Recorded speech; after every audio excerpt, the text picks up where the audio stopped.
It is day 109, ladies and gentlemen, of our sobriety. And as yet another day comes to an end, one thing I will turn my attention to, and this is something I did quite when I was about like halfway through the first 100 days of this, is that, hey, by the end of tomorrow, we'll have been a whole 1/10 of our way to being 200 days sober from this time period, I should say.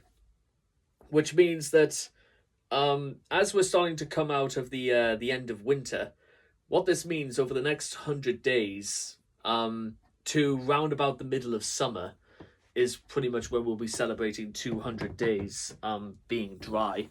And what you're about to see over the next couple of weeks, and well, it could be any more important right now to stay sober and to stay focused, because tomorrow is the final day of my training at my job, and starting on Monday is when the real work begins.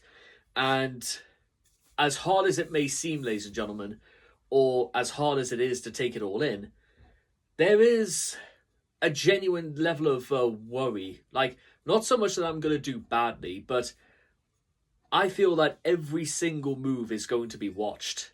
And whilst I do feel as if, you know what, I can still do it without having, problems one way or the other, what I do feel, ladies and gentlemen, is that I just don't want to embarrass myself.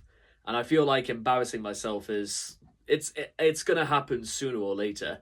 I just, well, hope it's not going to be too bad. And, well, it would be better if it didn't happen. Don't get me wrong about that.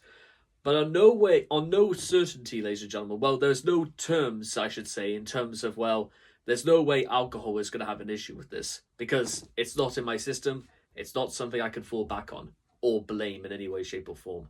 That's never really been me. So here's to a successful time, and, well, there's a lot of time between here and then, but it's coming in one shape or form.